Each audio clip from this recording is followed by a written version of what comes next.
Sa edad na 88 taong gulang, si Lola Esther Pahas na ang pinakamatagal na nananatili ngayon sa Culyon Sanitarium. Gaano kayo kabata nung dinala kayo dito sa Culyon?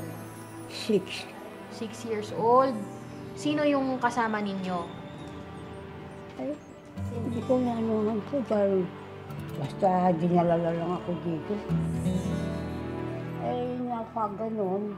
Ngayon, nagkaroon ng sugat, pinutol. Magaling na rin, awan ng Diyos.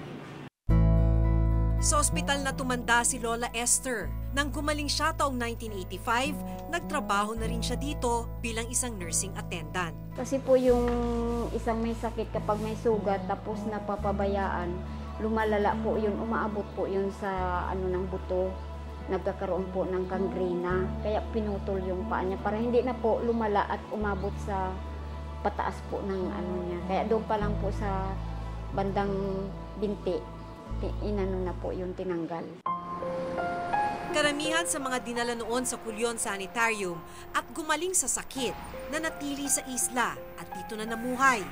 Ito ay dahil na rin sa pangambang katakutan at iwasan sila kapag lumabas sila sa isla. Ang ilan kasi sa kanila bakas pa rin ng deformities na dulot ng sakit. Gaya na lang ng sinapit ng 77 taong gulang na si Lolo Alberto Cabico. Takot sila mahawaan ng lepra. Ganun. Kakasalubong kami, tinatakpan nila ilong nila. Ako naman, siyempre, madali-dali naman ako mag-ano, kayo landaan na namin. Naputol na rin ang mga daliri ni Lolo Alberto dahil sa komplikasyon ng sakit. Pero hindi dumaan sa doktor ito. Talagang ako lang nagtanggal ng butong bulok. Pati yung pa ako, dahil dagat ang hanap buhay ko, naghahakot ako ng mga buhangin sa kabato. Pagkagabi lalagnatin na naman ako, dahil nga yung pa ako bulok na. Ang ginawa ko, yung butong bulok, pinilipit ko lang, tinapon ko sa dagat. Putol na rin maging ang kalahati ng kanyang kaliwang paa. Dito ang sugat niyan, dito. Ito gumagaling. Tapos minsan kung may lakad, siyempre mabigat ang tao, natatapak, nabubugbog.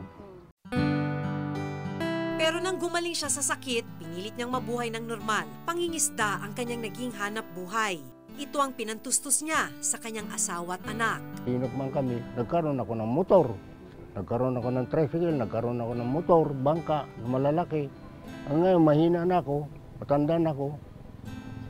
Naubos, kaya nabagyo man. Siyempre, nabubulok yun. Ngayon, itinuturing ng leprosy-free ang isla ng Culyon. Ngayon po, kapag nalaman po na sila ay may Hansen's disease at sila po ay nabigyan agad ng gamot, wala na po tayong mga deformities na makikita. So halos kung titingnan po natin, lalo na yung mga kabataan, halimbawa po makita natin sa mga kabataan, hindi na po halos natin makikita yung traces po ng Hansen's disease sa kanila. Hindi rin daw dapat katakutan at iwasan ang mga nagtataglay ng sakit na ito. Transmission po ng disease ay through droplets po. Parang halos katulad din po siya ng tuberculosis. Kaya lang po, mas mabilis po ang transmission ng TB compared po sa Hansen's disease. Iba pong mga kaso ay umaabot po ng taon bago ka po mahawa. Kaya po mahalaga nga po yung information education, lalo na po sa community.